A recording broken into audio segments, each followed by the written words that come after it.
Hello guys, welcome back to this segment. I hope your day is going well. So as usual, you know what I do here. I bring you guys updates regarding the Nigerian Super Eagles and everything in between. Of course, it's still on the issue of getting a suitable head coach for Nigerian Super Eagles job.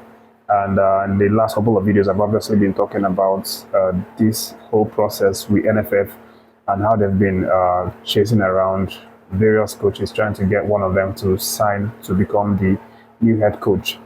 The last video, of course, I talked about Javier Renard actually snubbing NFF by opting out of a potential conversation about the head coach position and instead going on a trip, vacation trip to Senegal. And right now, it seems like everybody is rejecting NFF. Every coach is apparently now rejecting NFF's approach to them because I don't know what's happening. Maybe someone sent them a memo and informed them that NFF is a bad boy and they should be running away from them. This is what it's looking like right now. And why I'm saying this is not just because because of the fact that we've seen the likes of Javier Renard running away from NFF, Eric Chile, of course, being very close to agreeing a term, yet not agreeing a term, refused a term due to some breakdown in negotiations. And according to the report, it was due to the members of his backroom staff that brought the issue that led to the breakdown in talks with Eric Chile. But I'm going to talk about that maybe in a later video. But the latest one right now is the gist regarding Tom Saintfeit, who is generally or originally the third person that the NFF were considering in their list. But right now, he seems like he is the favorite because NFF had been turned down by Eric Chile, that had been turned down by Javier Renard. So they are now making their priority become Tom Saintfeit. And right now, the man seems to have started showing some attitude that he did not initially show. Because I don't know, maybe he feels that NFF are now looking at him as the top priority because the other candidates have rejected NFF. So he is now using that liberty to actually, do guy. Let me put it like that: do guy for NFF. And this is the real story why I'm giving this opinion. NFF actually had some real intense conversations with Tom Saintfeit, and in that conversation, they told him, "Hey, you are the top candidate right now. You are the number one, and we want you to agree to a term of $50,000 a month to become Nigerian Super Eagles head coach." This, according to the report, is the deal that NFF offered to him: $50,000 a month. And NFF came into this discussion with this deal in mind because they had a prior understanding from Tom Saintfeit's representative, who told NFF, allegedly told NFF that Tom Saintfeit is willing to accept $30,000 a month. That was like, way back when we had all these other top guys like Javier Renard and Eric Chile and even Steve McLaren. So the understanding from NFF's side was that Tom Saintfeit was willing to collect $30,000 per month. So NFF now approaching Tom Saintfeit recently with $50,000, and they're like, "Hey, we are paying this guy at least $20,000 more than he wanted." But here's the deal: Tom Saintfeit rejected this offer. He rejected $50,000, and he was demanding $100,000 a month. All of a sudden, which was crazy. According to the NFF's side of things, they found this amount that this man is demanding extremely crazy and pointless. Like it just came out of the blue because they were holding out for $30,000, and then they wanted to make it worth his while by paying $50,000, and now he's saying no. He's not going to collect that. What he's collecting right now, what he is charging right now, is $100,000. Of course, you know that Tom Saintfeit is not without a job right now, so he's not like desperate to get a job. He currently is the coach of the Philippines national team, and this man has given the reason why he has charged NFF this really huge amount.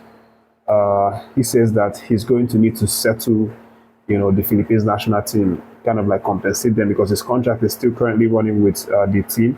So the normal thing is you compensate them and then they let you go and you take up your new job. So he's saying that the compensation and everything, that he would need to do to be available to be Nigerian Super Eagles head coach is going to cost him that much. So he's not reducing any price. That's his deal. That's what he wants. And that if NFF cannot meet up to that, then he's afraid there's not going to be any deal, for that one. And this is, what the man's representative has communicated to NFF.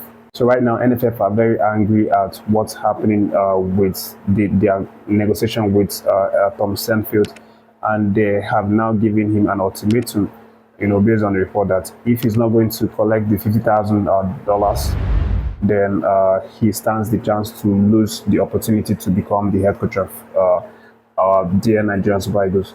So this is what's happening right now, and Tom Saintfiet doesn't look like he is disturbed by this ultimatum, because he said that it's the deal. If they are willing to pay $100K a month, then he can take the deal. But again, we don't know what's going to happen, from here. Of course, NFF, they will not, I can bet that they will not, pay that man that much amount. Instead, they would withdraw from that deal and possibly get another local coach for us. And it's looking very likely. I mean, if you ask me, of course, I would say that if NFF are finding it really hard to get a top foreign coach, why not? We could just settle for a local coach, someone who's experienced, very experienced, who is deserving of that position, and then give it to them, and then exercise patience with that person, and then support them, give them freedom to do what they deem fit for the team, because this is where it's gradually heading right now. We can't afford to employ any foreign coach. NFF are incompetent to even have decent conversation with these coaches to convince them to become Nigeria's Super Eagles head coach. That's the level the NFF is at this point. Everybody is scared of them. Nobody wants to do business with them because of their history, the way they treated coaches in the past and all of that. But leave your reactions for this video. Let me let you know the other story for this gist, and it's the fact that Samu Omorodion has now completed his move to Chelsea. Of course, I did talk about that in the previous video, that the man actually already agreed his personal terms with Chelsea, and also Chelsea had agreed the transfer fee with Atletico Madrid, which is reported to be around 35 million pounds or 40 million euros. So this deal is now a here we go, and according to Fabrizio Romano, it's a done deal right now. Samu Omorodion is going to travel to London to do his medical, and then he's going to sign the deal. So on the other end, Atletico Madrid have got their man in the person of Gallagher Alvarez, going over from Man City in a huge money transfer for that one. And then Gallagher also going to Atletico Madrid from Chelsea. This was obviously what was holding that Omorodion deal from pulling through. Of course, Atletico wanted a replacement in Gallagher Alvarez, and then getting the likes of Gallagher from Chelsea. So this has been completed now. Omorodion is expected to go to London and then do the other things, like do medicals and sign, and then become the new Chelsea player, unveiled properly. And then Gallagher Alvarez heading the other way. That's the update, guys. Thanks for catching this one. Leave your reaction for the first story, and then let me know what you think is the best way forward right now. No coaches agreeing to NFF's deal. No coach wants to associate themselves with NFF. No foreign coach. That's what it's looking like right now. So do you think that we should just leave all this foreign coach situation and then go back to employing our own, a local coach, and then exercise patience with them and then support them? That's the update, guys. Subscribe to the channel if you're on YouTube, and like the page if you're on Facebook, and then also share this video, guys, to get across a lot bigger audience. Thanks for watching. Stay tuned. More updates on rap soon.